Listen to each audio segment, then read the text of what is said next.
Hello, everybody, and welcome back to the Babbling Brook with Eveline and Eveline. I'm Eveline. And I'm Eveline, and today we're talking about fears and phobias. Oh boy, our favorite, not.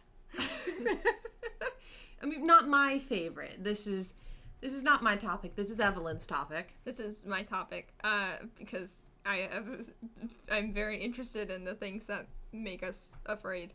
Yes, we do have two guests today that you may hear in the background, jingle-jangling or huffing or barking, or just making, dog noises. Yeah, these are my dogs, Ace and Rebel. They're little, big old Goldens, middle-aged, so they're a little senile sometimes, and they think that they know what they want, and then they just bark. Oh, I hope not. I hope not. At least my dog just sits by the window and barks at his own reflection, so... Oh, Lord. And then we might hear the cats come in. Yeah. I hope not, because they are... If there's blah, blah, blah, blah, blah on the table, I think we're going to lose our minds. Probably. I will, editing. So... Yeah, so let's hope that doesn't happen. I would also like to point out that since the last episode... This is episode 3 of the Babbling Brook. It has been a month and a half since we last recorded because things just kept happening. Yes, you got sick. I got sick. I also went on vacation. Yep. And then last time I came over to record, you were out doing fun things. I was out at the mall, and I was in the car when I got really panicked texts from my mother, and I was very confused. Yeah.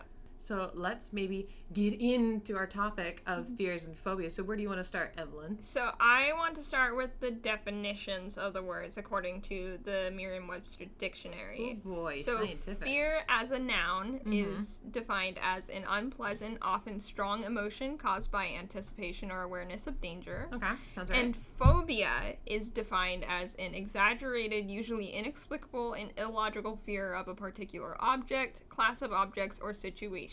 Yep. So basically just extreme fear. Yeah, but illogical. It has no reasoning, which I can attest to. Having phobias that are so stupid, and I don't know why we're going to get into, because I have a list of phobias that I have or have had in the past. Ooh. I also have a list of some of the most uncommon phobias that are known, and I would like to talk about them and go on theories as to why. Yes. But my first list that I have is 12 of the most common phobias according to the recoveryvillage.com. Okay, go for it. I actually have sources this time. Oh my goodness, I'm so professional. Excited. So number 1 is arachnophobia. Hey sister, I'm on that train. You have arachnophobia. Severe. Ophidiophobia, which is the fear of snakes. Oh, okay. Oh, arachnophobia is fear of spiders for those who don't know. For anyone who doesn't know what an arachnid is. Which I don't have a fear of snakes. I don't know. I, in fact, love snakes. My grandmother has a severe fear of snakes. Oh. To the point where if she sees one, even a picture of one, she will have severe nightmares. Oh no! Yeah. Oh no! Yeah. That's so sad. I know. Acrophobia, which is the fear of heights. Oh, yeah, okay. My little brother has this one. Oh, he does? He does. Okay. Aerophobia, which is the fear of flying. My grandmother also has this one. It's definitely okay, but for a grandma, it makes sense. How old is your grandma? She is turning 71 this year. Yeah, it makes a little bit more sense for older people who flying may not have been as common. And she has a lot of anxiety and fears regardless. It kind of runs in our family, anxiety. Hey. Cynophobia, which is the fear of dogs.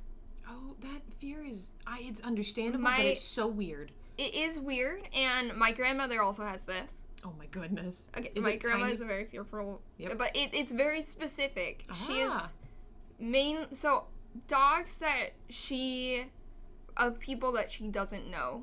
She was, I believe she was attacked by a dog when she was younger. Yeah, it makes sense. And so it's mostly big dogs and dogs that aren't family members or friends' dogs. Because she has a little dog, and I have 2 dogs, or I had 2 dogs. I have 1 dog now. Oh, sadness. It's been a couple years and I keep forgetting that I don't have her. Oh, no. Her name was Freedom. She was lovely. She was a black lab, greyhound mix. And she was the sweetest dog ever. we had to, just from old age and like illness, she got put down in April of 2020. So it was what a shitty year for right that to at happen. the beginning of the pandemic, and like it was, we couldn't go in with her. No, that's dumb. I absolutely hated that was a thing for animals. With people, I'm a little bit more, if it was a child, screw off. That was dumb. But with animals, that's awful. Yeah. No, it was terrible. It was good. This is a side tangent, which is fine. Sorry, guys. No, but I need to talk about her because she deserves it. Yeah. So her last day, though, we took her out because whenever we'd go on trips with her, we'd stop and get her like a beef patty from like McDonald's or something. So we went and got her a cup of ice cream and a hamburger, and we went on a drive with her because she loved being in the car. And then we dropped her off and said goodbye, and she was a family dog, so it was like, oh no, family depression. Everybody was very upset. That hits close to home. But on a happier note, on a quote unquote happier note, number 6 on this list is astrophobia, which is the fear of thunder and lightning. Really? Okay, I can get that one. I understand it. Trypanophobia, which is fear of injections. Oh God, so I do have this one too. Not fear of needles, but fear of injections. Oh God, that actually does make me question if my fear is of needles or if it's of injection. Then. Which is interesting, right? Huh, yeah. Although I don't know if I can call my fear a phobia because I know why I have it. It's a very logical, traumatic situation. So that's why I have a little bit of an issue with that definition, is because a lot of the times phobias come directly from traumatic events. Yeah. So it makes sense why people have them. It's just an exaggerated fear of a thing that isn't necessarily harmful to the person. Yeah, that does. Well, certain phobias, I think when it becomes a phobia is when it becomes detrimental to the person. Where like you can't handle it. Like, yes. Yeah. Where it's really bad. So my cousin I don't know if she still has this, but when she was younger, she did have fear of shots, injections. No. So there was at one point where they had to have 2 nurses hold her down to give her flu shot. Oh my Lord. Because she just could not do it. I just realized I only have 8 of the 12 of the list on here, and like I'm confused as to how that happened, but I think it was just because those were what came up in the immediate Google search. What number are we on? Are we on 8? This is 8. Okay. And the number 8, which is just a general social phobia or just like a social anxiety disorder, which I have. Yeah. I'm diagnosed with social anxiety. I take medication for it. Like that is. It makes sense. Yeah. Which we will get into because that is that's a really big that thing. is in my list of fears that I do in fact have.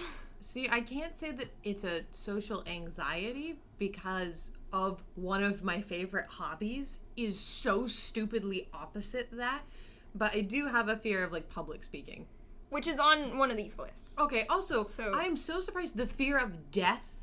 I know within like but this is in the top 8, the fear of death hasn't come up yet. Which is really insane. So I don't know if you want to talk about my phobias or if you want to go over some of your phobias, since I just word vomited for like we can go into one of mine. I don't know which one you want to go into, if it's the arachnophobia or the arachnophobia is very common. It's interesting because it's so common, but the way that you have it. Oh, mine is absolutely stupid, and I think it has to do with sensations. It could be. Because I have a very, very active imagination. I have always been told this. I can look at something or read something and I can feel it on my own body. It's a horrible thing when you get into horror novels. Yeah. Or movies. It's really, really painful. But specifically for me, arachnophobia comes from it's the 8 legs, it's the shape, and I hate the idea of anything biting me or being on me. And I think it's the amount of things that can touch you when they go around at the same time. It's the eyes, they're freaky. They're terrifying. It's the webs that just can encase you, and they're sticky and icky. Which is so incredibly interesting because I am on the extreme opposite of that. You love them. I love spiders. Which is so funny. I will hold spiders. I'll like pick up garden spiders. Like I've always wanted a tarantula as a pet. Like they're like they're my favorite bug. Like I mean, yeah, they if you classify. No, I'm joking. Well, they're not an insect. They're an arachnid. Nah. The thing about arachnophobia that is really interesting to me is that it's specifically spiders. Yes. It's not scorpions, it's not crabs, it's not lobsters. I don't love scorpions. Well, I'm not gonna say that but like they don't strike fear into your heart. No, like you don't see a picture of a scorpion and no. But if I see a picture, when I was in high school in my freshman year, I was taking biology. If I flipped to the wrong page, there was a spider on it. Every single time I opened that page, my heart raced. I had to slam it shut and normally interrupt the teacher. And she goes, "Are you okay?" I'm like, I really need to remember that page. Yeah, because I would somehow find it every single time, and it just freaked me out. Because we were watching Harry Potter Chamber of Secrets, and there's the scene with the spider in Aragog. it, the big spider, and like I had never encountered somebody with that severe of arachnophobia, and so my immediate reaction was like, well, I have to find a cute spider to show you. Yep. And we're watching it with boyfriend. Boyfriend did stop me. Because he was like, no, you don't understand. Because I was looking up pictures of jumping spiders with dewdrops on their heads. Exactly. Because that's like one of the cutest things to me. Yes. And then he's like, if you show it to her, she might cry. Yeah. And it was the truth. I had my head under a blanket like a child hiding from the dark. Which, like, you know that movie. I know it. I love it. Just before the scene came on, you had your eyes covered, and immediately after the scene was over, like, you didn't know prompting. No, I didn't. And you know what's funny? I went and saw The Hobbit, Desolation of Smaug in theaters for my birthday. That movie has one of the longest drawn out spider scenes I've ever seen in my life, and I was there in like IMAX or something, and it was so loud, and I'm next to a speaker, and I wanted to throw up so heavily just because it was never ending. It was like a 30-minute scene, and it was awful. But yeah, I own the movies now, and I've actually been able to watch it and kind of just be like, well, they're killing it. And it's CGI. They're killing it. It's CGI. It's okay. But it doesn't gross me out any less. Yeah. And I mean, I had such a big fear that even recently, I knew there was a spider in my room. I tried to whack it down. It got stuck. So I went, hey, can somebody help me real fast? Like, just give me a better shoe. My sister goes, I can kill it for you. Actually being nice, because normally she terrorizes me for my fear, which is really rude. Because she doesn't have a phobia like this. Yeah. And so she's very cruel. She's 14, guys. She's the cruelest sister I've ever had. I'm joking. She's a teenager. She's a teenager and she's cruel. Yeah. And so she whacks it and it falls. And I don't know where. It's in between the nightstand and the window and this brown bag. And I'm panicking because I don't know where it is. I've lost sight of it. So my mom goes, honey, just get the vacuum. I'm like, okay. I was crying at this point. I was like, I can't sleep in my room. I'm vacuuming I'm crying like right now. I'm about to tear up. And I was like, I can't sleep. So I tried to sleep with my cats in my room for the first time, my little kittens, because I couldn't go to sleep knowing that it might be there. I'm okay now. And I found out that peppermint's super good. So I've got my little essential oil pot by the window where they like to come through. It's so horrifying, though. It's such an experience. But I can say the sensation thing is definitely big, because as a child, I have absolutely horrible experience where people have said, a little bit of a trigger warning for anybody right now, mental health. I feel like we should be putting a trigger warning on this episode. We definitely should. We're talking about phobias. So, which is like directly linked to anxiety. Yeah, so specific trigger warning right now to knives and cutting. There you go. Sorry if that already sent you off on your edge. People at school, as a high schooler, would talk about hurting themselves. Yeah. I had somebody even say it in a good way, like, you guys have helped me overcome cutting myself before. And I had to tell them, if you don't stop sending this to a group chat, I'm going to break down. Because I started having painful sensations on my wrist. As if I could feel it, like burning. Which is interesting that you say that, because I've had the same reaction to people telling me, because my best friend in high school used to self-harm, right? And like, I would randomly just get, like, pains on my, or, like, somebody was, like, drawing a blade across my wrist. Yeah. And I was like, what the It's like you can feel it. Yeah. When I would have these stupid little moments of someone being like, oh, there's a fight breaking out.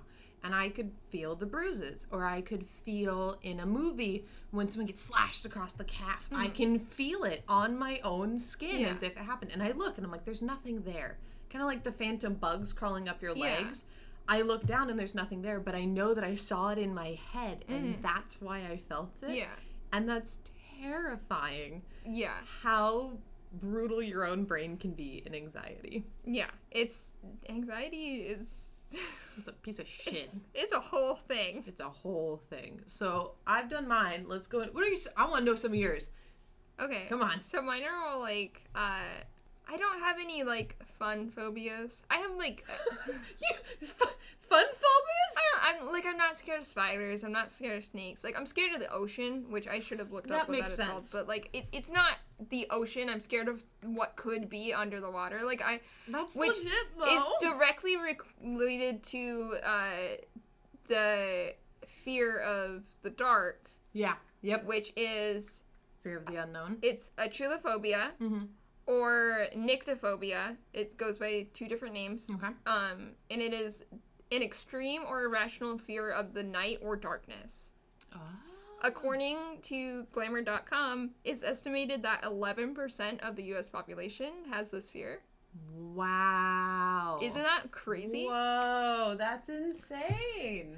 And what I've always said is, like, I'm not scared of the dark, I'm scared what's in the dark. Yep. Which is the totally exact same with the ocean. Any Yep. sort of body of water, if I can't see what's in it, then it freaks me out. And I refuse to go inside of it. Yeah, it's totally... That's like with horror movies. It's like, I'm not afraid of the dark. I'm afraid of what's in it. And I have to agree. Because you don't know what's in the ocean. Nobody does. The fact that we're exploring space and we know more about planets than we know about our own ocean is ridiculous. And that NASA was originally made, like, constructed to go into the ocean. And then they were like, actually, no. We're going to explore space instead. I wish that we were exploring the ocean still. I want to know what's down there because it's so cool. It's interesting. Like, learning about deep sea life is one of my favorite things to do. Oh, it's amazing. It's like, I feel like it's just, I'm very interested in the things that I am afraid of. Yeah. Like, AI, robots, I love learning about that. It freaks me out to no end. Really? Aliens freak me out to no end, but I love, like, reading about aliens and, like, people's theory and, like, space and all that kind of stuff. The ocean freaks me out to no end, but I love learning about ocean life.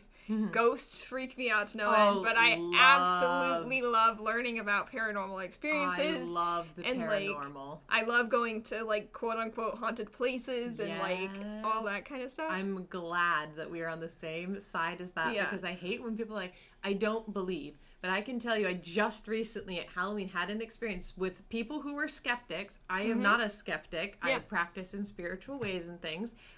They were like, we're going to play Ouija board because they were skeptics. And I'm like, I'm not touching that thing. No. And I'm going to say a prayer for you while you do it. And I repeated the same prayer. It's not Christian. It was a protection prayer. Yeah. Sorry, guys. Not that it matters, There's your thing. But, like... But I was saying it, and there was another person, he plays with us during Dungeons & Dragons, who was like, I don't believe it. But as it continued, and they started getting results that started equaling out with the history of the land, because he started looking on his phone, he started getting progressively more scared. People started saying, I can feel something touching me. And it was the shell shock moment that I just smiled, and I went home and I slept like a baby. Everyone else had nightmares that night. That's the thing is, like, this is why I refuse to ever mess with the Ouija board. Yeah. I cannot stand it. It freaks me out to no end. Any other form of divination, generally, is, like, totally fine with me. That's so weird. But Ouija boards specifically, and the reason is when you're using a Ouija board, you're not asking the ghost or the spirit to touch the planchette. You're not asking them to touch the board. That's true. You're asking them to touch your hands and manipulate you and your energy. That's true. To move the planchette. that's why people are like, oh, it feels like somebody's touching me. It's because the spirit is placing their hands or appendages onto you and using their energy and your energy together. I love it. So, like, it's so good. The I don't love it myself. But... Yeah, allowing somebody to, or an entity to manipulate your energy is only going to end badly.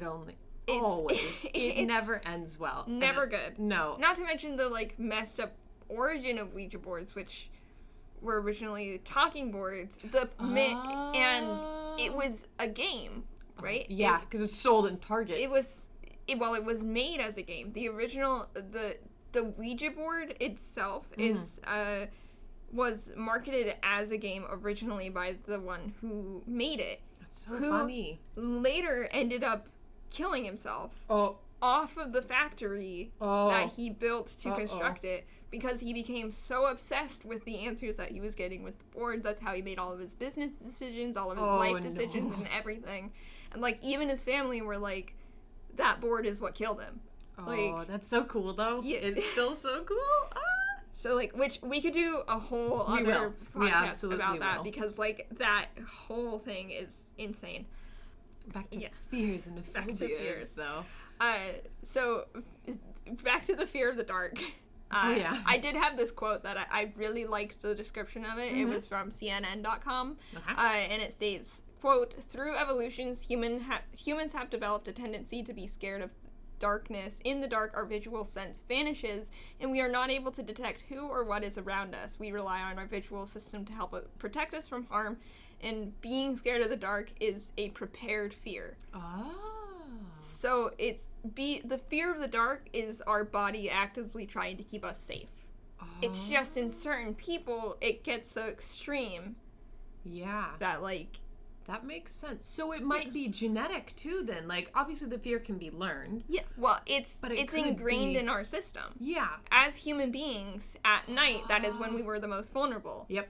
So it only makes sense that when we can't see what's going on around us, we immediately are anxious. Oh, so the people who don't have this fear are actually a little stupid, because it means that you open yourself up to more danger. They don't have that. Oh no, I might be a little stupid. No, I have a small fear. It's interesting because I have instances where, like, for whatever reason, I completely lose this fear. Most of the time, I am scared of the dark. Okay. Like, I have to have some sort of light on in my room. Yeah, like, same.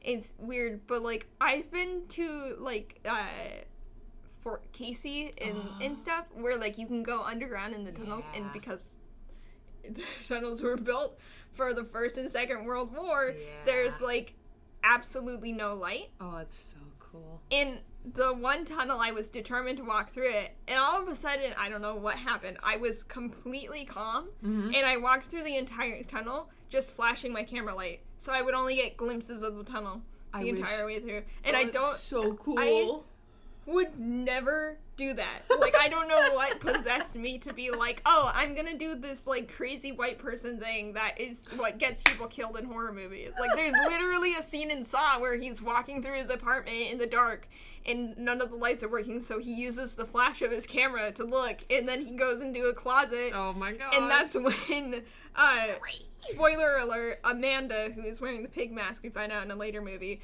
grabs him and snatches him. Oh my gosh. That's so, like, insane. That's like the weirdest point where, like, I don't know what happened, but, like, I remember being just, like, totally calm the entire time, and I don't know if it was because, like, I got so freaked out that, like, I just stopped. That makes sense. So, like... That makes sense. Which happens a lot with a lot of my fears. A lot of my fears is... So, if there's somebody else who is more scared or more anxious than me, immediately, like, I'm like a superhero. I can do whatever. I will, like, you need me to go talk to somebody, a stranger, I will go do it. I'll go do anything if there is somebody who is more afraid or more scared than I am. It's like you have to put on, like, I'd almost call it a mama bear face sometimes. Yeah. Because it kind of feels like that. I know exactly what you mean. It reminds me of, like, when moms don't get sick because their kids are sick. Yes, but then the second their kids are better, they get sick. So, like... It's totally the same thing. Yeah. Oh, I love that. No, it's definitely true. If somebody's more scared than me, then suddenly I can put on a brave face. Yeah, and then, like, it's dumb. Yeah. That was me during an audition. I was like, I'm terrified. And then suddenly I met someone and we had been talking and they were more nervous than I was. And my fear melted. Yeah. Until I was on the stage and I faced out into a crowd of over 60 people. For an audition. Nice. Where I sang a cappella, whereas everyone else had music. And I almost died. I didn't almost die. I'm perfectly fine. I did get rejected from that audition, and it was really, really funny because it broke my spirit. Which is another fear that is on my list of my failure. That I have. Not failure. Wait, actually, that is on here. Is failure on your list? Phobia is fear of failure, which is just, I feel like that's a fear that most people have. Yes, like just fear of failing, that. Right? But I was gonna say glossophobia, which is fear of public speaking.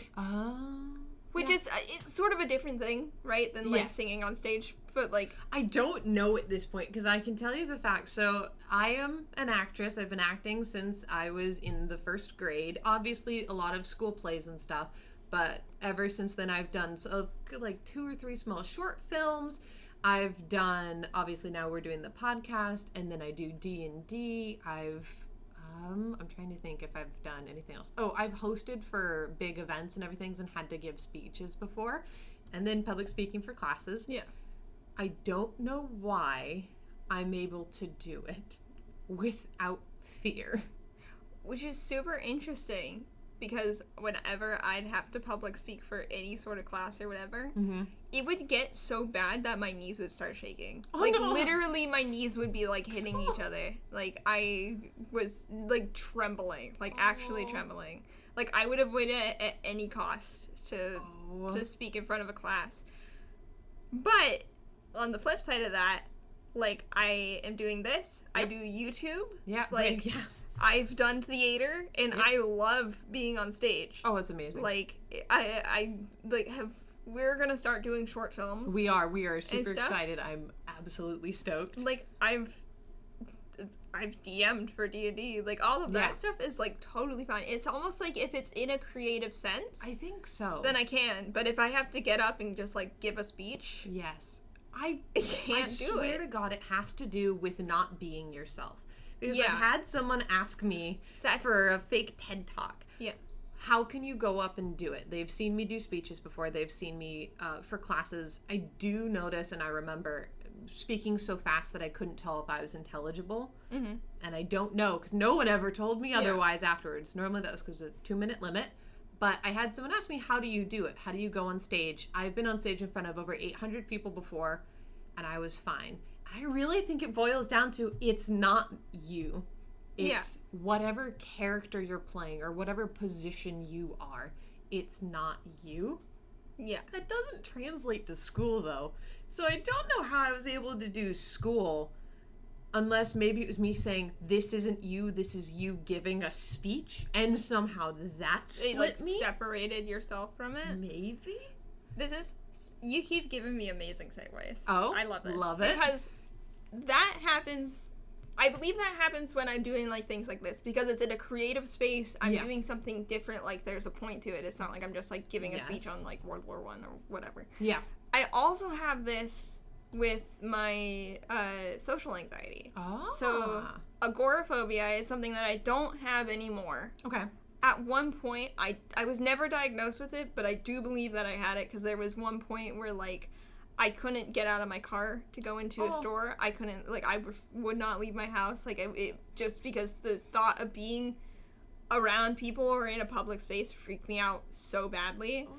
Luckily, I've, like, been on medication. I've worked through my woes, and, like, I can do that kind of stuff now. I can function as a human being in society. And so, like, I do not have this fear anymore. However,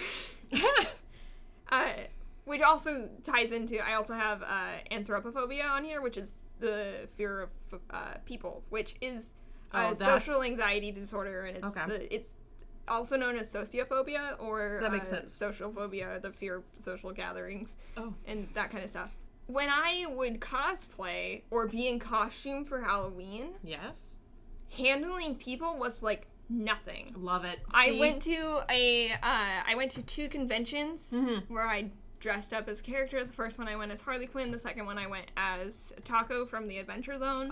And I was with my friends. Yeah. And, like, people would come up to me, ask for pictures. We would talk. Like, I made so many, like, internet friends there. Aww. Like, who, like, because I would go home and then, like, be agoraphobic again, I never talked to again. Oh. But, like, I was, like, hanging out with complete strangers, talking, like, having full-blown conversations. Yeah. And I fully believe it was because I was playing, or quote-unquote playing a character. I think it is. I was in costume. Mm-hmm. Same with, like, on Halloween. That's why Halloween is my favorite holiday ever. And I always dress up. And, like, if I have to go out on Halloween...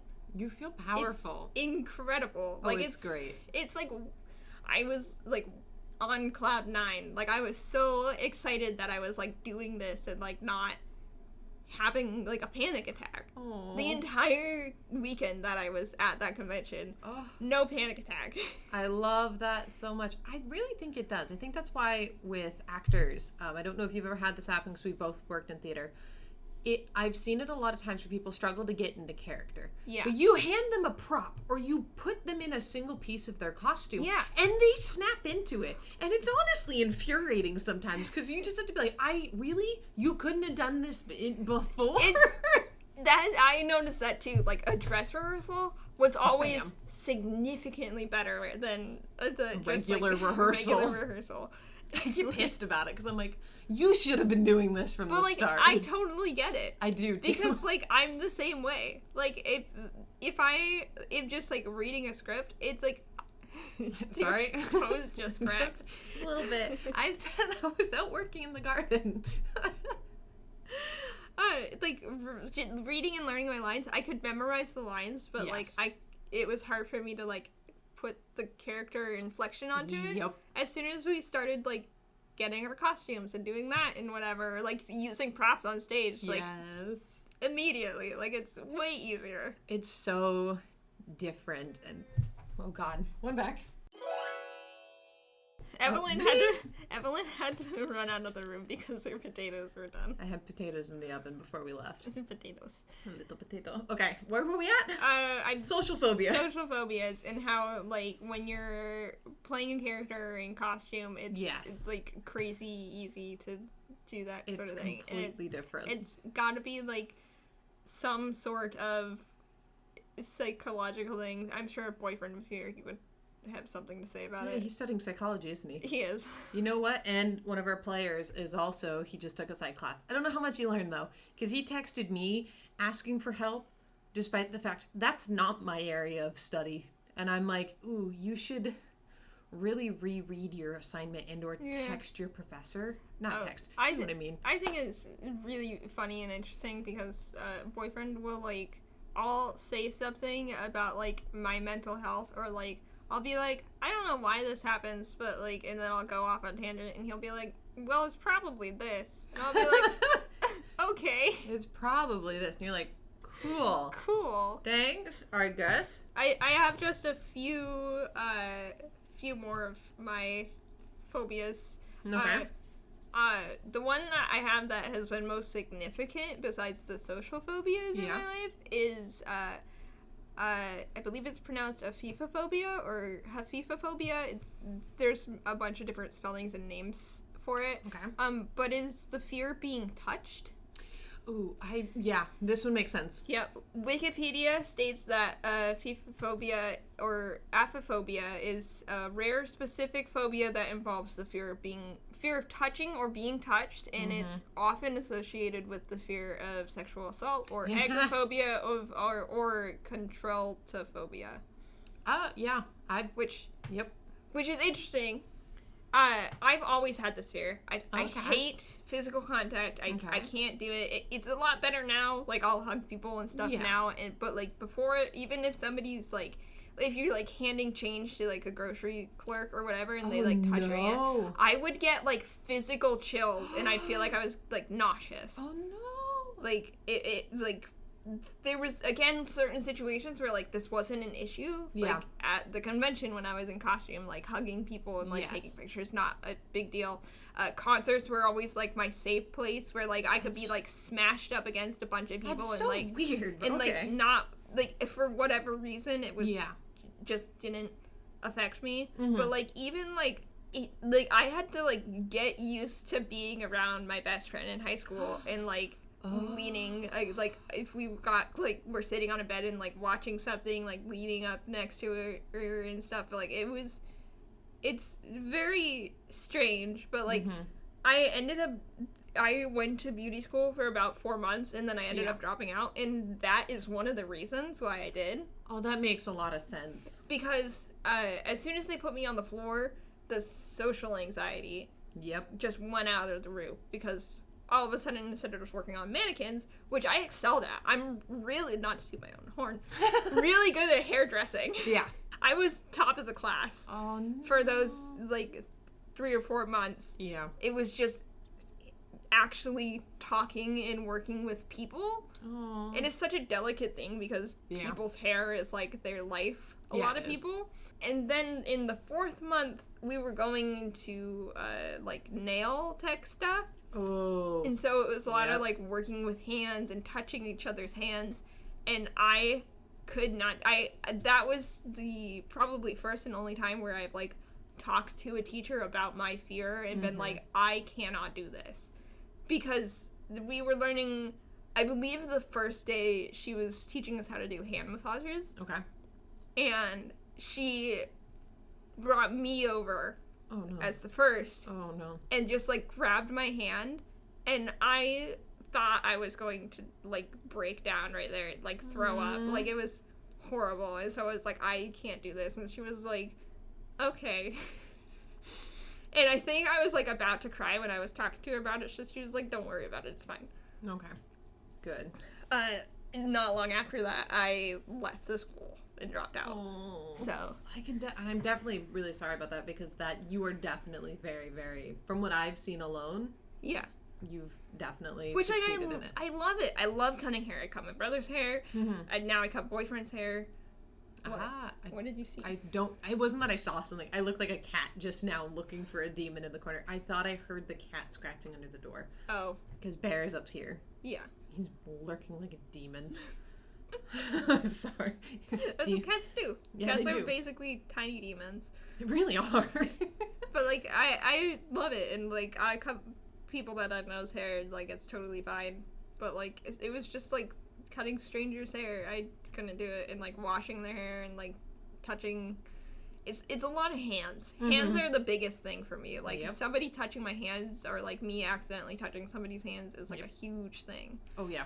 Again, now that I'm, like, on meds and I've, like, sort of somewhat dealt with my demons, it's a lot easier for me to do these kinds of things. I can Like, imagine. for hugging and, like, hand holding and hand touching and whatever. With certain people, it's obviously a lot easier. Yeah. And it's strange to me because I only noticed it the first time that I fell in love with somebody. Aww. Is if I'm in love with somebody, all I crave is, like, physical touch and physical contact. Like, never in my life have I ever craved physical contact with anybody until the first time that I fell in love. Oh. And it happened again this time that I fell in love. Oh, that's so romantic. It's so romantic. And where, like, anybody else, I'm like, don't touch me, please. Yep.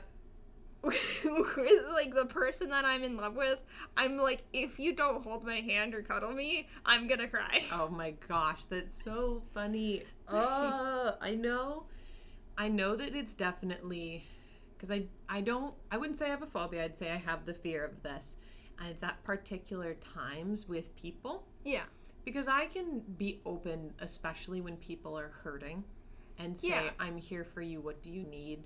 And I'll hug them, I'll hold them. Definitely my sister's had a couple breakdowns now where she's like, I just need a hug. I just need someone to be there. And I'm like, I got you. But there have been other times where people have come up behind me, or particularly at our work. Yeah. We have a coworker.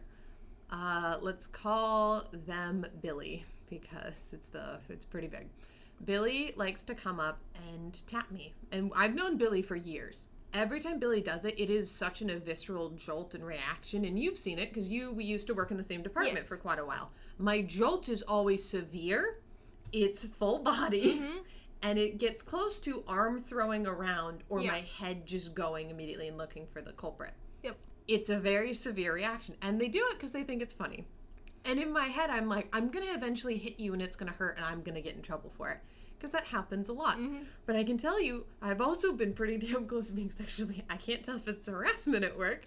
Because another individual has, I think that one... The amount of times that it happened... Is weird. Is weird. And it's suspiciously intentional. Yes, because it's a boy, guys, just so everyone knows. We don't have that many at our work. A quote-unquote boy. He is 24. He's 24. I am 4 years younger, if not 4.5. At the time that this was happening, you were 19. I was 19, you're right. Even worse. And there would be times where it was just a brush past, finger brushed my butt. I'm like, it was an accident, probably. Then there's another times... like, it's one of those things where, like, if it happens once, it's weird, it's awkward, and you move like, on. Whatever.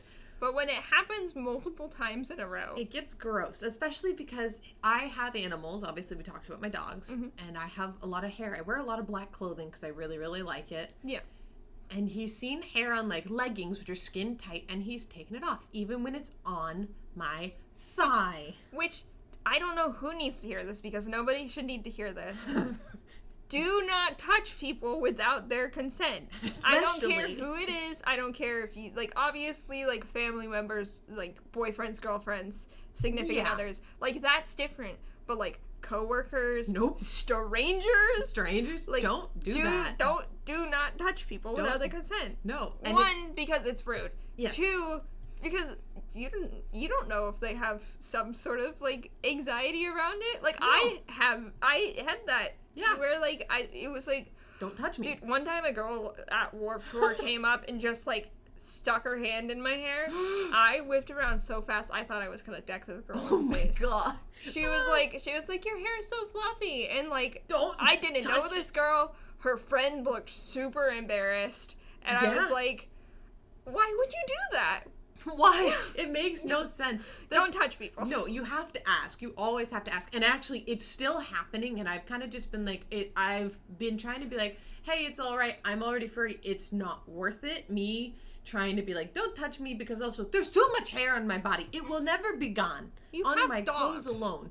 I'm very used to it. And the fact that people find it, and they're like, I get to pick it all off. I'm like, no, if it's not that much, leave it alone. It's not your body. Or just point it out. Just be like, oh, hey. It's like if somebody has, like, their skirt tucked in their underwear. You'd be like, hey, you might want to pull your skirt down. Yeah, you don't go up and touch their ass and pull their skirt for them. Like, I'm sorry, no. And I mean, this also has to probably do, I'm not as nervous about my chest, but I've absolutely had people, it's always when they come up from behind. The taser thing in high school was the worst. I've had people come behind me and grab my tits. And it is the worst thing ever. The kid was expelled, and I was like, thank God. But I've had people come up and full cup. It's one thing if you came up to me, we're facing each other, and you just went, boop. I probably wouldn't get that pissed. I would never do that. Thank you. But I don't get that angry. If I see if you're doing grabby hands, I'm either going to smack them or I'm going to be like, whatever, cool. I'm looking you in the eyes. I know what's coming. Right, you're expecting. I'm expecting it. It's not... coming out of nowhere. No. It's not sideswiping you. It's not sideswiping. Which I just want to put out right now. If anybody does this to you, and like stranger, coworker, especially student, tell somebody that is in fact sexual assault. Yes, it is. It's harassment. You want to know some real harassment? We can go on a tangent, and no one knows our location. I'm going to talk some shit about the high school right now. My sister spilled some big tea. Juniors got a girl, a freshman, a 14-year-old, got her into the girls' bathroom, told her strip. They did this to multiple girls. They're trying to find their little vape bullshit, dab pen, whatever. It's an expensive one. Told her to strip down to her bra and underwears and patted her down. These girls were expelled. The girls were... The two girls who made this girl strip through her underwear. That is not okay. And I was so happy because this girl immediately went and told the adults. And apparently, which is what you should do. There were like 3 other girls who didn't say anything. You find an adult you trust, a teacher, the counselor, your principal... Like, even your parents. Like, my mom, anything that went wrong, if we went home and we were like, this happened at school. She was Bam. immediately mama bear. I know not everybody has that. Yes. But, like, if you can find an adult who you trust enough where you're like, they will do something. Yes. Tell them. Especially because that is genuine assault. That is not okay. I don't care about your pen. No. What are you talking about? Like, the addiction at my school that is ridiculous. I'm like, hey, I used to know that people had hotspots for trading their vapes. Yeah. Like, it was ridiculous. Ours was just pot, so. Which, like, also is, like, not okay. Don't smoke anything. It's bad for your lungs. If you're not of the legal age, don't smoke anything. Okay, smoking anything is bad for your lungs. If Yes. you're of legal age, do what you want. Do what you want. It's your body. You can mess with it however you want. Yeah. I'm saying taking edibles is probably a little bit safer for your lungs. If I had to say anything, I'd say go take an edible over go smoke a joint or go take a whack from your dad's pen. Our bathroom smelled so bad. Oh god, there was only one bathroom that did that. I was so furious though. I'm like, well good, this girl actually stood up for herself. Yes. Because this kind of behavior, why is this okay? Like, horrible that it happened. Yes. But, like, good that she told somebody. Yes. And that so something got happy. done about it. Because I have definitely thought about talking to our employers about the guy at work, but it stopped happening. Yeah. So I'm like, okay, maybe I'm fine. But the more I think about it, the more I'm like, should I report this? Because we don't have HR. We don't have HR because it's a small business. It's a warehouse. It's ran and owned by just the two people. So like, these are two elderly people. Two elderly people. Big sigh. But it's like touching is so particular too. I can't even hug my own sister sometimes. She would be upset because I would give my parents a kiss goodnight. Yes, this is how I was raised. Not full on Frenching my parents. Just a quick kiss to the cheek. A lot of people were. I was not. But like, you know. Yeah. It's some people it's not that. Some people it's weird. Other people it's not. I don't think that kissing your parents is weird. I don't think so. It's your parents. Yeah. I'm not talking about full on the lips. I am talking about cheek. Yeah. Everybody who's being weird. Or forehead. Or, like, those are sweet or, in like, my kiss mind. the top of their head or something. Yeah. Like, be like, oh. And I would go and kiss my parents goodnight because they were who I was, my parents are the people I trust. Oh, if absolutely. I ever, I do this with my cat, so if I ever have, like, a child, they're getting so many kisses. Oh my gosh. So many kisses all over their little head. I absolutely agree. I'm definitely ready for that. But my sister was going through, she was like 12 or something, and she was like, I want to give you a hug goodnight. And I would say no.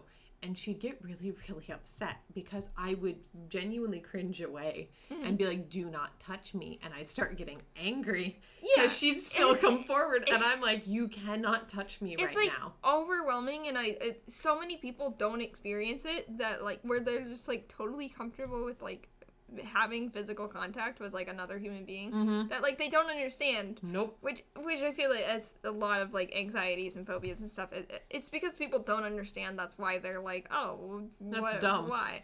But like it's so overwhelming. Yep. Like just especially if like you know it's coming. Oh, absolutely. And like somebody and you don't want it. You know, like right now, like I cannot be touched. Like yeah, It's awful. It's so overwhelming, and like it just you almost like freeze. Like you do because it's a nervous reaction. Yeah. I can tell you the same things happened in my car since I have been hit by a semi truck. We work very close to a border where there's a lot of trucks that come in and out. Trucks. I was I was driving on an intersection. There's a car in front of me. I had left a good amount of room. I saw there was a semi. I didn't think anything of it. Just jamming out to whatever music I've got going in my car. Just want to get home from work. I look up the light screen. My foot is off the gas. Wham! And I jolt forward in my car. And I don't know how much I tensed because I can't tell at this point. I can't go to that same spot anymore and see a truck behind me and not feel my entire body clench in fear that it will happen again. Which, like, goes back to, like, the reason for these things happening. It's always because of something that has happened. Maybe not so much, like, fear of dark or, like, fear of ocean, but, like, I feel like that is... Like we said, it's something that has to do with the evolution and like what our ancestors would do and whatever. But my fear of being touched, I can directly tie it back to a very traumatic event in my life. Yep. And like same with, like, my social phobias and everything. I have dentophobia, which is fear of dentist, is on here. Really? Which, It's not uncommon, so I'm not going to be like, what? I'm like, this is the thing where, like, I don't know if I would call it a phobia because it's not detrimental. Like, okay. I am not, like, physically repulsed. Mm-hmm. But I've had so many bad experiences with the dentist, and I spent so much time in the dentist growing up that, like, now it takes everything in me to be like, okay, I'll go. Oh, no. Like, which I have bad teeth. I have bad teeth. Genetically, I have terrible teeth. My grandmother has terrible teeth. My mother has terrible teeth. It runs in the female side of our family. Yep. Which is not good when I'm, like, I can't do it. You can't do it. You just can't go in. I understand that. I had a really jacked up teeth because I sucked my thumb as a kid. Mm-hmm. And it jacked up my jaw and everything. And so I've gone to the orthodontist. I had, I think, 5 cavities total. Freaking 1 on each side and then an in-between cavity. I've had 6 because I got one filled recently. Mm-hmm. And it's just the funniest thing because I've had different experiences with all of them. Mm-hmm. Some are really great. Some are really bad. But I don't have a fear of the dentist. I have a fear of whatever the hell they're going to do once they're in there. I have a fear of the news they're going to give. Once I'm in there, my teeth are, like, a big insecurity of mine. They, like, always have been because I used to have really jacked up teeth. Mm-hmm. Like, I had a huge gap. My teeth, like, splayed out in the front. Mm-hmm. Got braces. Then I was told I would have braces for 6 months. I get them off before I graduated. Mm-hmm. I ended up having them for 2 years. Oh. No one has 2 months, 6 months. Wait, what? Well, they lied to you. No, because first they told me I'd never be able to have braces because my teeth were so bad. Okay. Then we went to a different person. They were like, they were liars. We're going to give you braces. And they were like, your top teeth really aren't that bad, and they're moving really easily, so we're going to estimate about 6 months, and then you'll wear a retainer. Oh, okay. I had them through graduation. I graduated with braces. All throughout college. Oh, no. I was the only person in college who had braces. Well. And, well, there. And then, they hurt my mouth. I have scarring on the inside of my mouth that, like, so I get a lot of cold sores, like, right on the corners of the insides of my mouth just because of the scarring. Oh, my gosh. And so ridiculous. With braces, it was constant. It was constantly having, like, sores on the inside of my mouth. It was horrible. And so then I finally get them off, and they're like, your teeth are still kind of shitty. And so then I spent a lot of time in the dentist afterwards. I was pretty much constantly in the dentist's office when I was growing up. Like, I had teeth pulled as a child because, like, my enamel is so weak that, like... Oh, no! Yeah. And so then it was every time I'd go to the dentist, I'd be ridiculed about how I don't take care of my teeth. Oh, God. Even though I do take care of my teeth as best as I can. The thing is that I've done everything and nothing works because I don't have good teeth. It's circumstances. Yeah. And they think that it's all your fault, and you're like, I'm trying. How come you can't give me better advice? Jerks. Yeah. Switched dentists recently, unwillingly, just from retirement offices. And I went in, they asked, do you have any questions? I have never been asked that at my dentist. And I was like 18. No, they were awful. They were mean. My gums would bleed every single time. And I'm like, I am trying to get better at brushing. I'm trying to get better at flossing. Are there any tips you can give me? They gave me genuine tips. I came back in 6 months with some of the best teeth that I have had in 18 years. Because this was the first time I went in. And it was amazing. And they're like, this is really, really good. Here are some tips for how we can approach this even better. Yeah. And this last time they told me you're going to have to get your wisdom teeth out. That is one of my biggest fear. It's not that bad. Can I have them? Sure. I don't care. I have told my family. Have to ask, make sure you ask before, because I forgot to ask before, and that's one of my biggest regrets is not having my wisdom teeth with me. Oh, I don't. Well, I mean, hey, I'll give them to you because I don't want them. I've actually told my family we're going to do a blackout at the house. I want no one in or out when this happens. I told them my sister has to be across the country with her best friend in Indiana. I said, no way, no how I don't want any pictures. I don't want any videos. I want no memory of this to ever exist. So, funny thing, when I got my wisdom teeth out, I was the most boring person afterwards because I was so scared that I'd do something stupid or embarrassing. And this goes back to my social phobias. All I could think about from the minute that I came back to reality, in my brain, I was already being like, just stay quiet. Just don't say anything. Don't do anything. Don't say anything. Just stay quiet. Yep. And so I was just dead silent the entire way to the car, the entire ride home. Didn't do anything. Like, now I'm thinking, if I had to get my wisdom teeth out now, which I don't because I got them all taken out at the same time. Yep, that's what I'm going to do. Because I refuse to only get 2 out and then have to do it again. Yeah, thank you. I'm glad we both agree on that. That is the who does that? Who's willing to do that? Yeah. And my person said, he's like, we can do it without anesthesia, which I cannot stand the idea of going under. So I'm like, thank you. Never had surgery. I have never broken a bone. I'm very cautious for that reason. And he's like, okay, we can do it in an hour. He's like, we can, is there any possibility to do it without, I don't like needles, so without numbing. He's like, we can do gas or we can do, needles. He's like, so he's giving me options. Yep. And I was so happy. I'm like gonna cry because I'm happy about it. Ugh. When your dentist is so nice, I'm in tears. Cry. I was crying to him. I'm like, oh, this has been the worst day. You guys are so great. Because my laptop was broken. You heard about this. Yeah. Laptop was broken. And it's a screw missing. Oh my God. It's a screw. And they refuse to look at it. Best Buy sucks. They're like, you have a warranty on your computer. I'm like, yes. They're like, how old is it? I don't know, 6 years? We can't do anything. You guys suck. Oh my God. We haven't posted any of these yet. Somebody found and read my Wattpad. All of it. And they kept, upvoting it. See, I get random, spurts of email because it's still connected to my old email and I still have it, connected on my phone. So randomly, I'll just get, 20 emails from Wattpad saying, this person commented. This person liked your thing. And I was like, okay. I panicked so hardcore because I tried to figure out who the hell this person was. And they have nothing on their account. So I don't know who found my stuff. Mine's always all just, emo teenagers. Who are I was horrified. For whatever reason, just now getting into My Chemical Romance, and I'm like, okay. It is funny when people find really old stuff. Yeah. And then, do you ever have a fear of cringing? Or of embarrassing yourself? I always feel embarrassed, so, I'm just used to it at this point. At this point in my life, though, I'm to the point where, I'm so, it's changed my mindset so much that now I look back at a lot of things that I was severely embarrassed by. I'm not really embarrassed by anymore, so I can't think back to a point or where I've done something and I'm like, oh man, I'm really embarrassed by that.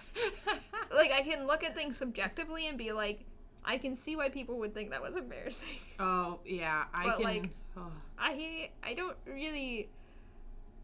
I think cringe culture is stupid. Oh. I think if you're having fun, if you're doing something fun, as long as you're not hurting anybody, who cares if you're being dumb? Who cares if, I wrote My Chemical Romance fan fiction when I was, 20. I wrote a lot of fan fiction, which is funny. I made stupid videos in high school. Yes. I look back at, and, I look back at my old quote-unquote cringy videos, and they make me so happy because I was having so much fun while I was doing them. I think cringe culture is stupid and it absolutely is. And actually, no, it's even more stupid. Cringe culture is stupid. You know what's really stupid? Making fun of people for their phobias and their fears. That is stupid. Because you don't understand it. So you're cruel and rude, and you'll subject people to their phobias. That's cringy. Being mean about things that people can't control, that's cringy. And you should be embarrassed about that. You should do that. If you're mean, it's one thing if you're making fun, it's a friend and you're teasing. You're poking fun. Yeah. But if it gets to the point where you can see that it's really, really hurting them, then it's frick off. Yeah. So hardcore. I'm definitely sick of my own family. Not my parents have gotten fed up with it before. They've gotten fed up with my anxiety or my breakdowns, particularly during quarantine because I broke down a lot for college. Every new semester I'd see the amount of work and cry. Yeah. Not embarrassed to say, I cry a ton. But I can tell you I've never been more proud of myself than in high school, where in the senior year, I stopped giving a crap about people seeing me break down. Mm-hmm. And it made my life so much easier. Oh, yeah. I stopped hiding it. I stopped being ashamed of during a test and I didn't understand things and I get frustrated that I would well up. Very silently, I might add. Yeah. And I'd just cry. And I'd get it out of my system. And then I could do whatever I needed to do. You almost need that catharsis of, like, you need to, like, have your little freak out moment and then just do it. Yes. It's very, very good. Yeah. The issue are the days where you can't stop. Yeah. Where you've built up too much. Mm-hmm. And you should have let it go sooner. You know what I recently learned? I hate TikTok because it teaches me things about myself. Oh, no. So, and then I have to be like, that's not real. And then I go on Google and it's like, damn it. It's like, it's real. I've forever, like, since I can remember, just, like, randomly get, like, shivers, like, full body shivers. Oh, where, yep. like, Same. That is a direct result of anxiety and stress. Oh, it's because it's your body's reaction to having that pent-up stress, and so it tries to release it in, like, jolts and shivers. Oh. Mm-hmm. Huh. Yeah. Doesn't that make you hate the internet just a little bit? A little bit. I also did hear, okay, I want to know if this is true. Do you know if this is true? I heard from somewhere that people who get shivers and, like, goosebumps break out on their skin when they're listening to music are, like, incredibly rare or something, because it means that you can experience music and sound on a different level. I don't know. Have you heard that? I have not heard anything about that. I know that I get goosebumps when I hear certain noises and certain music. Like, music is, like, a very big thing for me. Yes. I love music, and, like, there is, like, certain songs where, like, I vividly remember the first time that I've listened to those songs just because it affected me physically so much. Oh my goodness. And, like, I listened to, like, a song, if I'm listening it to the first time, it can, like, bring me to tears. Oh, absolutely. Like, I definitely agree. Yeah. Movie soundtracks for me, every time I watch a film or every time I'm listening to music and I'm trying to get through studying or something, I feel goosebumps. I'll get genuine shivers so viscerally down my spine. I went and listened to a string sinfonia recently, and I felt it only on the right side of my body. Weird. It was painful at one point because I was like, I don't like that it's sitting in my hip. Yeah. That was awkward, but I could feel it in the building, and I could feel it up my right side of my body. Not my left, just my right. And I'm like, is that true? Is it true? Because I can't be that rare. Because ASMR is a thing, too, where it's all the tingling. Yeah. And I don't think ASMR is that rare. I think that was bullshit. I don't think ASMR is that rare. I think people have it with different things. Like, the ASMR videos, I can't do it. It freaks me out. Like, it gives me a bad tingle. Yep. Like, I can't do it. Like, people whispering into a microphone, like, ugh, I can't do it. Yeah. I can tell you that. I listen to podcasts at work. When they start whispering and it's only in one ear, I'm like, oh God, like, please speak up a little bit more. I know you're trying to be in character, but please don't do this. Speak up. Yeah. I have that fear that no one can hear me. This is a very, very small thing. When we do Dungeons & Dragons, and I do very, very soft voices. And it's meant to be, if you're not paying attention, you're not going to hear it. That is the point of those voices. But when everyone's being loud and I have direct eye contact with someone and my lips are moving and I can't tell if you're hearing it, it is such a, I hope they just got the information I just gave them because I can't repeat it. Or I will not repeat it more than a couple times. My thing is if I can't, because I struggle sometimes with focus. Yeah. Like my brain, if there's too much going on, Is it happening? Yeah, because I just noticed the heater going. As soon as I started talking about it, I was like, damn it, I was doing so good. But, like, if there's too much, like, sounds going on, my brain will, like, pick out the individual sounds, and, like, all of them are the same volume in my head. Like, it's all, like, happening at once. So, like, whenever, like, something like that happens, that's why I'll be like, can you repeat that, or can you write that down, or, like, whatever, because, like, I am really trying. Yes, it's a genuine thing, and I definitely have just been staring and been like, I don't fucking know what was said. At work, specifically, people will approach from the ear that you have an earbud in, because we can only have one, because we work with really Machinery. shitty machinery. And people approach that ear. People do not use correctly. Nope. Oh my god, I've never been so scared of forklifts in my life. Oh my god, it happened, and I about cried. People, like, it was very, very scary yesterday as we're filming this. One of our guys, let's call them, I want to go with B again. Why am I in the B names right now? I don't know. Baron, that's what I'm going to call him. Baron was on the forklift. There were pickers still in the aisle. I about broke down because they lifted all the way, like, 2 stories high with the forklift. Just in case you're not aware of forklift rules, you are supposed to completely clear out the aisle if you are lifting over a certain height, and you're supposed to have a spotter. Yes, who always says, get out of the way. Because if they're carrying extremely heavy pallets. They are really pallets big stacks. full of usually liquid materials, so extremely heavy. Or really heavy cardboard in the way of the boxes that we use. All the way up, fully extended, did not have a spotter.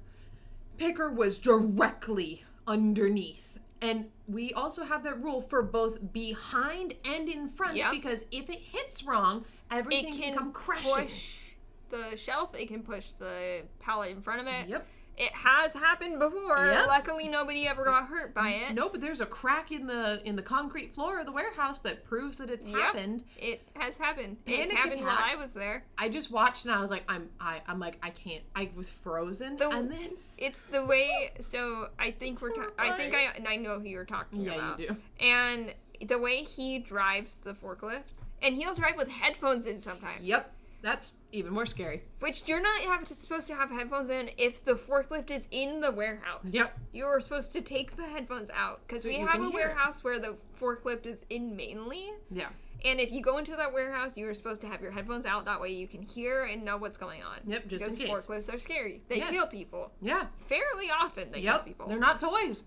So if you are driving a forklift, you should not have headphones in. You shouldn't even have a single headphone in. No. Because the forklift is already loud, so it's hard to hear what's going on around you. Yep. And then you're adding noise on top of that and blocking out sound in one ear. Yeah. And and getting crushed by that shit is ridiculous. They backed up into one of our main support poles in the warehouse. And people got furious because another picker who has 2 kids. Yeah. This is a woman. Said, no, we have to tell our main manager. Yeah. Everyone got angry because she did so, that she informed, hey, so it was nudged, it was hit, it doesn't look like anything happened, but I think you need to be aware that it happened, because this person does need to get a little bit of, you need to slow the frick down and you need to pay attention. This is a main support beam. And I'm on the side of, yes, I think you were in the right for telling. I think that needs to be told to somebody. It's a split argument in the warehouse right now that she shouldn't have said anything. And I'm like, that's bullshit. That could have... extreme safety violation. If that thing had gotten banged, we all could have died from the roof collapsing. Yeah. What? It was an accident. It wasn't on purpose. The person needs to get a slap on the wrist and a little citation, and probably needs to not drive the forklift for a while. Probably not. Or ever, because it scares me, and I don't like them on the forklift. It freaks me out when I hate the forklift, period. Our main manager, he makes fun of me for it out in the other warehouse when I go by and I, like, freeze up, or I'm like, I'm patient, I'll wait. Oh, no, like, I stay you're clear. so silly. I'm like, it's a freaking forklift. This thing could squash me. People die from forklift accidents all the time. People die from falling off the ladders that go up that high. Somebody, I think it was before you worked there. Yes. Somebody broke his arm falling off in a ladder. I wasn't even supposed to be on the ladder, was he? No, he was supposed to have somebody helping him, and nobody was helping him. Great, love that. Yeah. These are dumb fears, by the way. Well, it's being scared of him on a forklift. I feel like it's completely valid. But like, fear of guns is really interesting. Hot topic, guys. Hot topic. Hot topic. Fear of guns. Yeah, I do have a fear of guns. I don't have a fear of a gun itself. I have a fear of it being fired.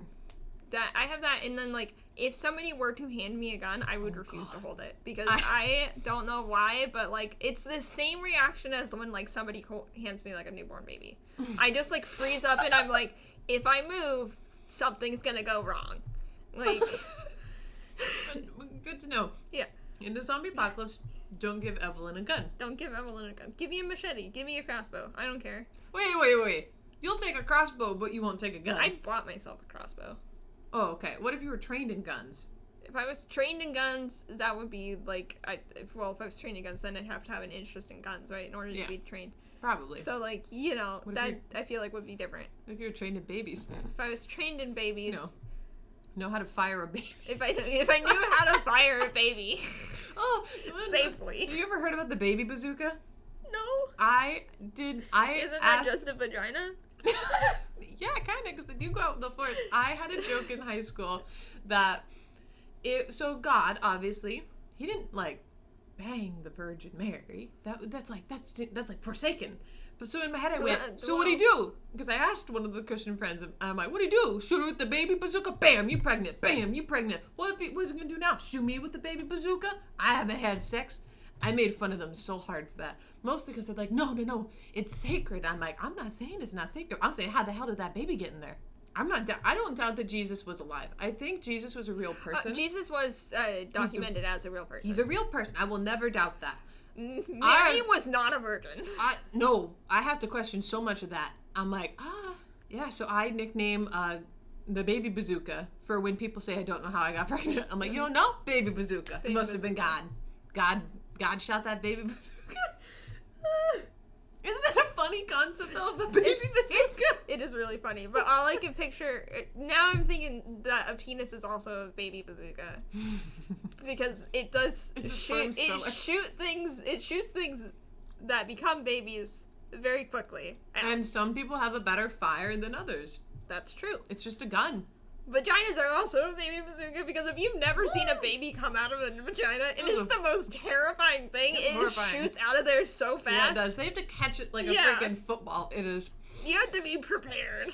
Which is so funny because the amount of force exuberated by the vagina is insane. Oh, insane. Damn. Yeah. Vaginas. Work of nature, man. Vaginas be wild. I can't imagine as a caveman what it must have looked like to give birth. I guarantee it. Well, okay, so as humans, we were not built to lay on our backs and give birth. No.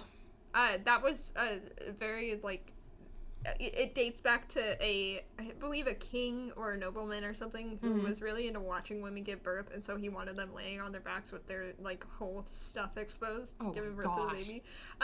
Squatting is actually a much easier way to do it, and a much more smooth way to do it. Makes sense. And they probably that way too. That's how most animals do it. They just the baby right onto the ground, right?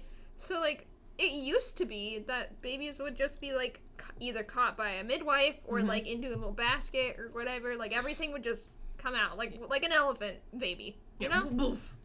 Not that far. Oh, giraffes come into this world just falling from like a 10-story building. I wonder if anyone's got a fear of birth, like not of giving birth, but I do. I have a fear of tearing. Tearing, yeah. Because, ow, I just don't want to tear to my butthole, because that's a thing that happens. Oh yeah. And that sounds awful. Sounds terrible. It sounds awful. It sounds terrible. It sounds so bad. I was like, no. So that's why apparently it's an episiotomy is where they snip you vertically so you don't tear horizontally. Yeah. Sorry guys, it's been a little gruesome this episode, eh? Oh, we've gone through so many times. We totally have. Oh, you know, I have a fear of blood, of like seeing blood. That is I feel like a fairly common thing. I feel like it is. And I think it might be more of a fear of the wound. Because I'm sure that if I just saw a pile of blood, not a puddle, a pile. It's really built up, you know? It was a really thick blood. I don't know why I said a pile. But if I just saw a pool of blood in the corner, I'm going to be like, where the hell did that come from? But my first thought isn't, I'm scared of I almost said the pile again. I'm not scared of the puddle. I'm scared of wherever it came from. So you're scared of bleeding. Bleeding. That's a better way of putting it. Because I can tell you, I can't stand that shit. I had a friend who had really bad, they picked their skin a lot. They picked it so bad that they were able to squeeze their thumb and get some blood on it. I don't like that. And I said, that's really gross. Go wash that off and put a Band-Aid on it. We're in PE. They decided to flick it in my face. I looked like I was a murder victim for a second, and I had, because they had squirted enough to get a good gob. Just so you know, that is a biological hazard. Don't do that. Don't do that to people. Blood is a biohazard. Yeah, I don't know. I could have a disease from that for all I fucking know. I hope not. But yeah, it just plop on my face. I broke down. The PE teacher's like, what's going on? Looks at me, and he's like, just go to the bathroom and wash it off. And I didn't do anything in PE for the rest of the day. Yeah, that's so messed up. And I didn't talk to that person for 2 years. What kind of a jerk just goes, yeah, no, it wasn't fake blood. It was real. That's fucked up. It was really fucked up. Just fucked up. Like, what? That's not funny. No. It's not cool. It's like when people are like, oh, scaring people is super funny. And I'm like, it's not. I feel really bad because it is kind of funny to scare people. Kind of funny. But I like scaring people when they intend to be scared. Halloween is a good time to scare people because, like, everybody's expecting it. But, like, I've always wanted to be a haunted house actor because I love blood and gore. Like, real blood and gore is more fascinating to me than it is scary. Like I don't, like, get joy off of watching people be injured. Oh, good. But, like... You're not a sadist. No. So you're a masochist. Sorry. Especially when it comes to, like, horror movies and, like, special effects, the more gore, the better for me. I love it. I love, like, just over-the-top gore. It's so fun to me. And then I also love, like, hyper-realistic gore. Oh, God. Like, gore where it's, like, almost makes you, like, it makes your stomach turn because, like, it's hard to tell. Where, like, you know it's fake because obviously. Yeah. But, like, it's so realistic where, like...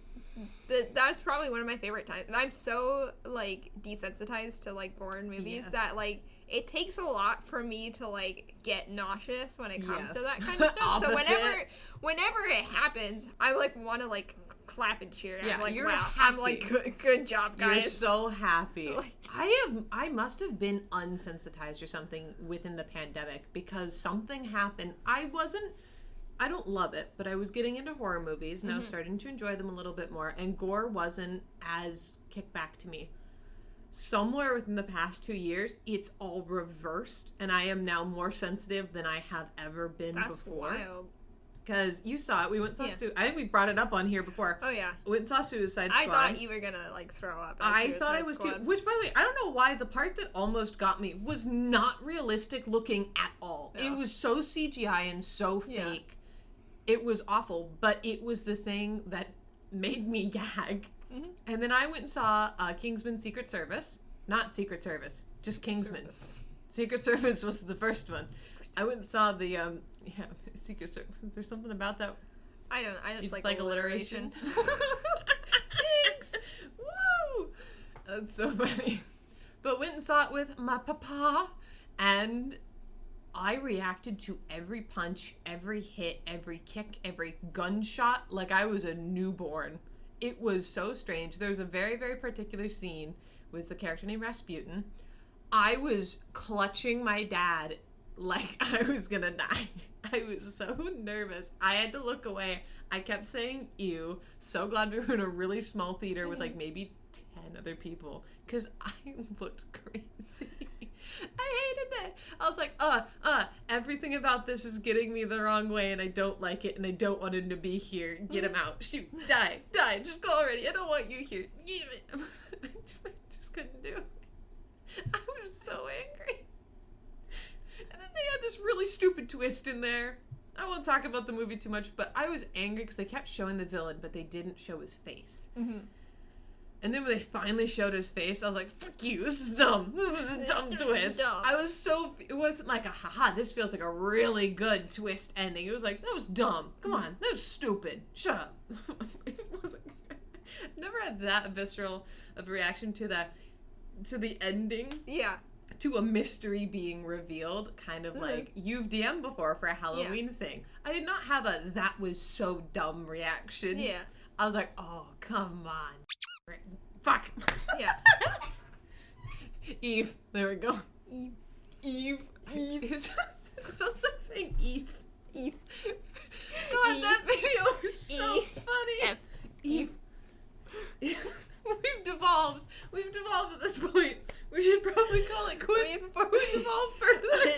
We've been talking for an hour and a half. Oh my god! This isn't all usable at all. Oh shit, that was so funny.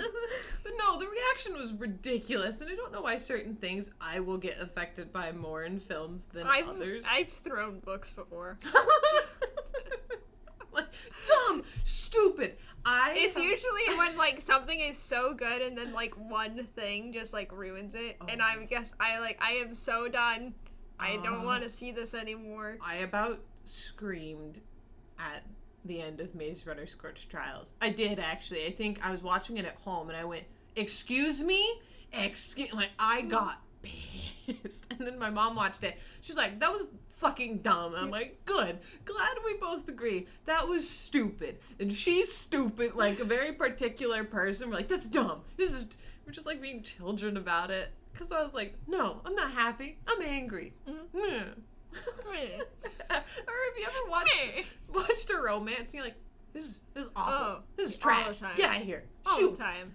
Very rarely do I watch a movie that is like a romantic movie where I'm like totally rooting for the characters the entire time. I very rarely do. 90% of the, probably 95% of the time, I'm like, this is so, like, this is no good. This is no good. I don't know why, and people can trash talk all you want. I don't watch a lot of romantic movies. Neither do rom-coms, but there have been some animes that I've watched that I either didn't realize that they had a romantic theme in there, or I found that they have a better romance plot than a movie dedicated to a romance plot. Or, you know, there's A Quiet Place is a super great example. That movie, it's a horror movie. It is a horror movie. Yet it has one of the most beautiful family relationships and romantic relationships I love that movie so ever much. Seen in my life. It is so good. I love that movie so much. It's so good.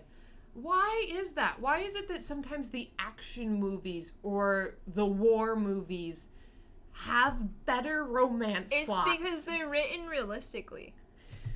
Because it's not the main focus, and so it doesn't have to be all like crazy out of the box like things that happen. It's a secondary thing to what's happening to the plot, and so it's able to be looked at in like a more realistic light, so it hits a little bit closer to home. I think that's got to be it, because that's also in a D&D podcast I listen to, is that there is a very, very light undertone of this relationship between a character, his name's Beverly, and his boyfriend Erlen. They are just now official in episode 90. Very slow burn. 90! I am so angry, and I have now been listening to this since we've actually started this podcast. I think I was on episode 30, and I am on episode 90 now. Oh my gosh, it has been a journey. Like, what's a relationship that you've... I'm just gonna call this random. What's a movie relationship that you like, fuck that noise? Most rom-coms, actually. Oh, really? But it's like, can you name it? Can you name a ship? A ship? Mm-hmm. Oh, a ship. Name some trash ships. Oh my god, it's been so long since I've been in this culture. I'm in it culture. Any real people ships, can't do it. Nope. Like celebrities can't do it, especially if they're not already in a relationship. Yep. Like if celebrity couples are being cute celebrity couples, totally down for that. Like I love.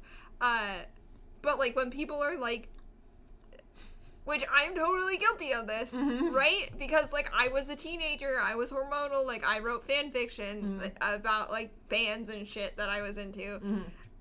Like if it's two real people who like very clearly are not romantically interested in each other, that's really creepy.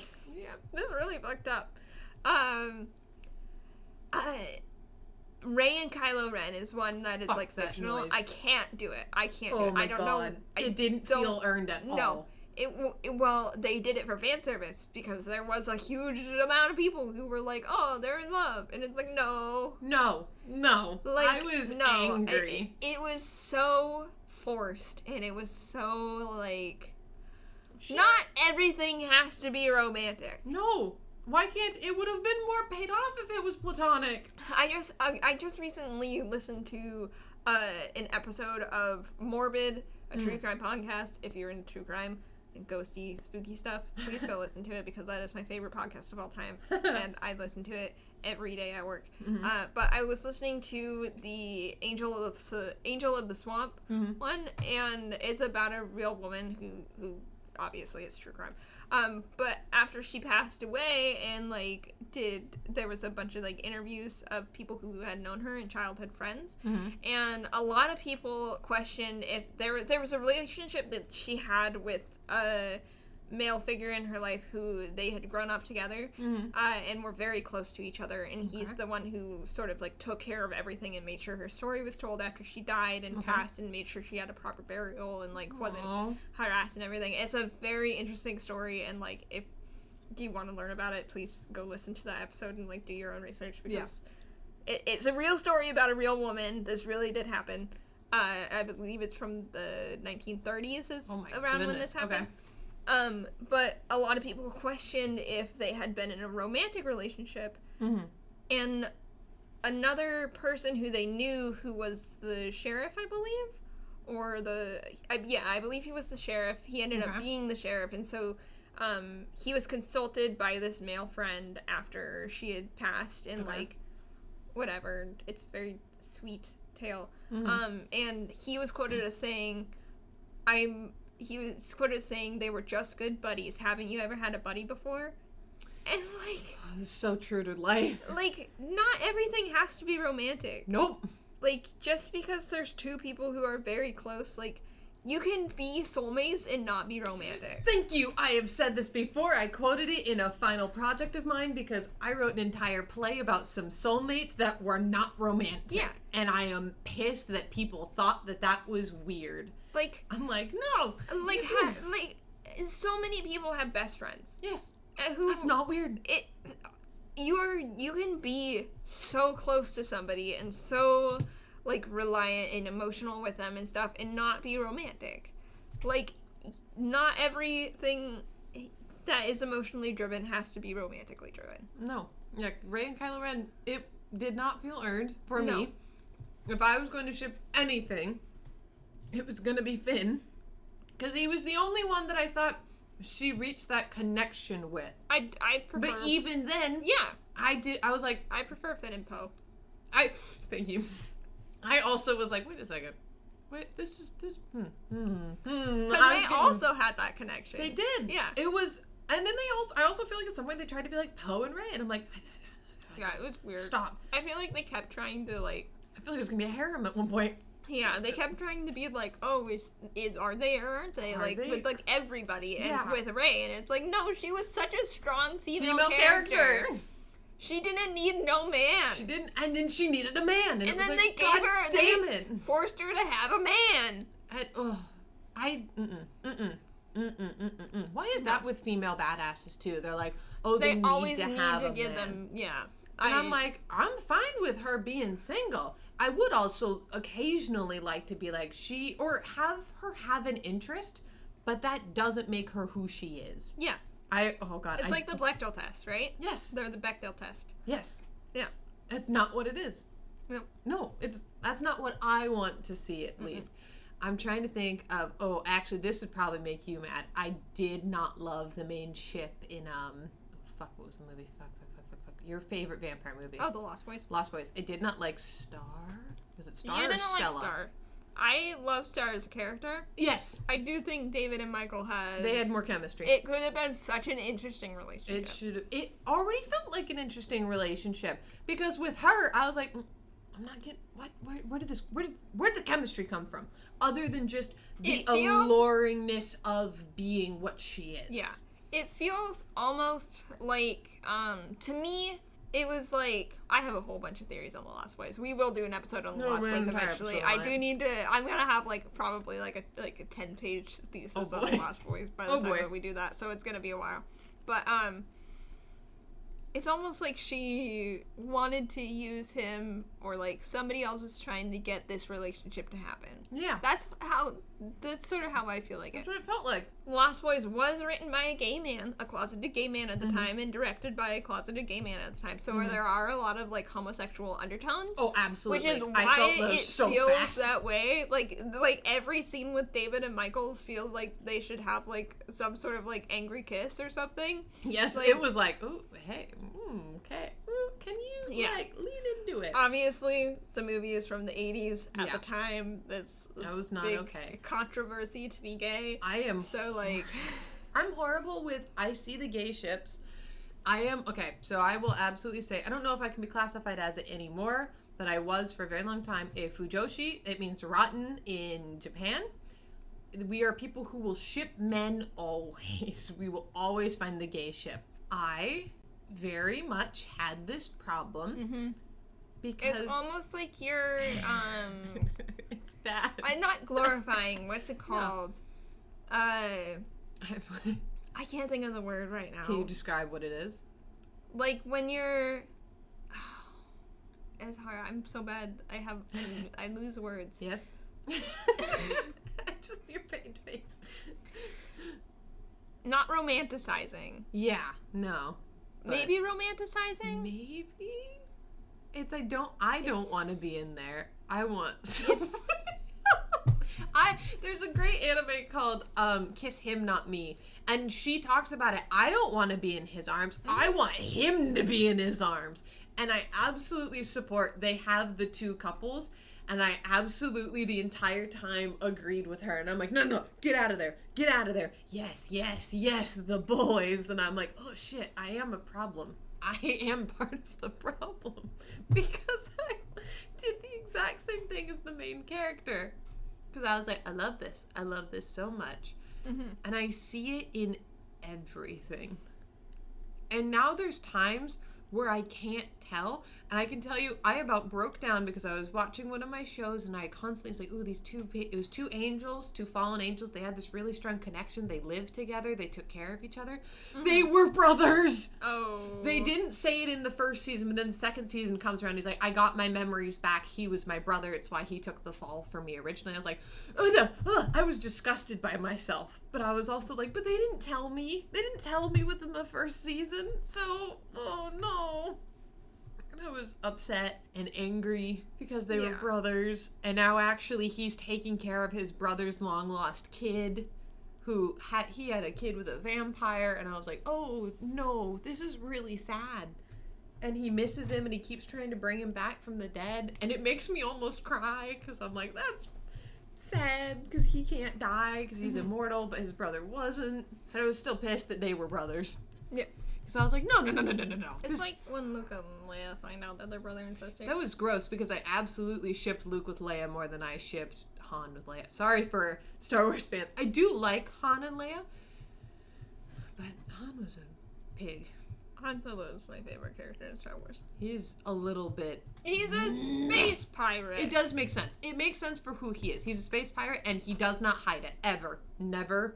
Ever does he hide who he really is. Which boy do I have a thing for space pirates. I was a Luke girl. I fell in love with Mark Hamill real He's fast. So sweet. I was melting into goo. I was like, sweep me up in your arms and carry me across the bridge. I always go for the bad boys. I'm sure we could name movies and specifically go for the bad boy. Would you go for the bad boys in Dune? Do you want the giant slug man? You want Bill Skarsgård? I don't remember the bad guys in Dune. I would go for Jason Momoa in Dune. Oh, Duncan, Idaho. I would not go for Timothy Chalamet. I'll go for Timothée because he got trauma.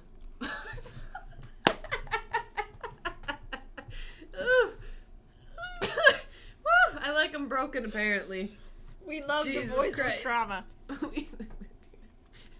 I do like my trauma boys, apparently. Who out of the hobbits, not in the Hobbit, but in the Fellowship of the Ring, out of the 4 hobbits, who would you choose? I don't remember. If you were also a hobbit. I don't remember who's in there. Merry, Pippin, Frodo, Sam. Sam. You're gonna go Sam. Sam's so sweet. I might go for Merry. Sam's so sweet. He is a big sweetheart. And he's a gardener. Mm-hmm. He's a gardener.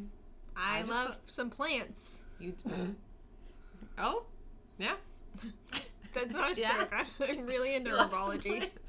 Yeah. I'm should end this. This is horrible. We're not Okay, we're gonna get back on topic for the last. This is gonna be the end. Closing statements. Closing statements. The last one that I have on my list of phobias is automatonophobia, which is the fear of things that look like humans but aren't humans. Oh. So like fear of wax figures, like humanoid robots, animatronics, like that kind of stuff. Rarely does this become like a full-blown phobia, but I'm not like full-blown phobia of it. Okay. It freaks me out. Mm-hmm. Like, one of the most scared that I've been walking through, like, a museum is the Wax Museum in, Ripley's, believe it or not, down in Oregon. Okay. Yeah. I don't want to spend too much time on this because we need to end. Yeah, but, like, really that's pretty much it. It's the Uncanny Valley sort of thing. Oh, yeah. There's a really great game that talks all about this with androids. Is Detroit Become Human? Mm-hmm. Fucking love that game. Yeah. And I definitely would. Like, Sophia the robot freaks me out. I think she's pretty cool. I think it's really cool. But it freaks me out to look at her and see her move and talk. You talked about AI at one point in this. I am so afraid that when AI take over. So I've been nice to my phone. Oh, I'm always nice to Google. I go, please and thank you. Mm-hmm. You're wonderful. I love you. Because they do so much for us. And I think we should respect them even if they're maybe don't have consciousness. Yeah, they don't feel emotions. Be nice to your Alexa. Yeah. Don't tell them to self-destruct. When the robot wars happen, I will be the first to bend the knee. Yeah. Mm-hmm. I'll serve the robot lord. Yeah. It's like in the episode of Rick and Morty where the dogs take over. Or in like Chiron Beta Prime by Jonathan Colton, which is a wonderful Christmas song and everybody should listen to it. We talk about bending the knee. I'll bend the knee to most villains. Yeah. Yeah. Agreed. All right. Okay, I want to do a quick fire shot of some of the least common phobias. Do it. I have a list from couriermail.com. I believe it is an Australian website. Okay. But it's from an article entitled 10 Strange Phobias You Might Not Have Known Existed. Okay. And I want to do a quick fire round. I'm going to say the phobia, what it is, perhaps a little bit about it because I have some little points. Okay. And then I want thoughts. Okay. Okay. Like a sentence thought. Sum it up. Yeah. Okay. Panophobia is the fear of everything. Sufferers often experience more than one type of phobia and remain in a constant state of fear due to the belief of a persistent evil or something terrible about to happen. Oh, God. This just sounds like God fucked you so hard. Yep. That's all I can say. Mm-hmm. That kind of sounds like if you were raised by cultists. This is your fear. Yeah. Right? Ooh, yeah. Mm-hmm. Just a fear. Yeah. The world's gonna end. Yeah. Every second. Every second the world is gonna end. Okay, phobophobia is the fear of phobias. Sufferers may have one or more existing phobias, but continue to develop the fear of developing more phobias. This is all just God fucking you in the butt. Like, these are terrible. That's all I have to say about that. Nomophobia. Fear of being without your phone. This is a very recent phobia. Yeah. So, like, it's only really come to exist in, like, the last decade or so. This is dumb. This is a dumb phobia. People need to learn to live without their goddamn little boxes. I have seen people straight up look like they're gonna go into, like, full-blown panic mode if they can't find their phone. I have, too. And it is so strange to me. You said nomophobia, and I thought you were gonna tell me it's the fear of gnomes. The fear of gnomes. And I was gonna be like, they're always around. They're gonna get you. This one's my favorite phobia that I've ever learned about. Oh God. Okay. So it has two names. Okay. It is sesquipedalophobia. Oh, Jesus, I want to guess what this is. Okay, say the other one. If I say the other one, you're gonna guess it. Is it? It's not a fear of squid. It is not the fear of squid. Is it a fear of being wet? No. What's it a fear of? So I'm gonna say the next one. Mm-hmm. Hippopotamonstrosoquipedaliophobia. Is it a fear of big words? It is a fear of big words. That's a huge word. So,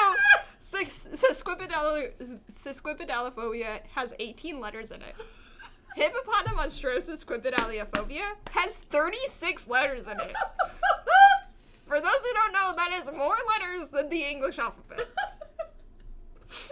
Anybody else's phobia is so torture. This is obviously the fear of long words. It And it is often related to logophobia or verbophobia, which both mean the fear of words, and then onomatophobia, which is the fear of hearing certain words or names.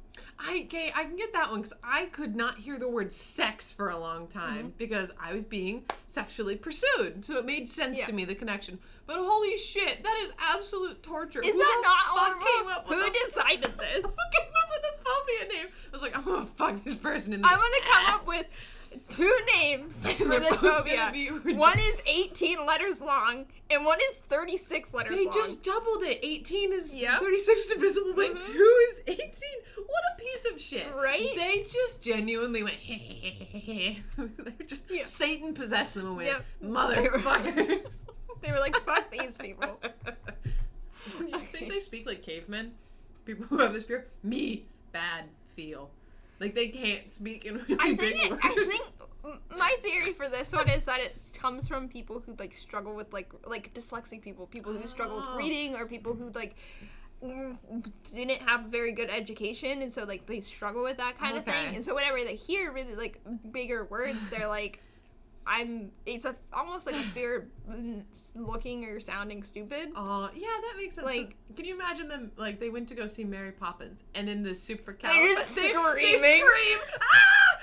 Supercalifragilistic. Sorry, it'll blow. We'll just cut that. That's so funny, though. Okay. Sorry to anyone who has this phobia.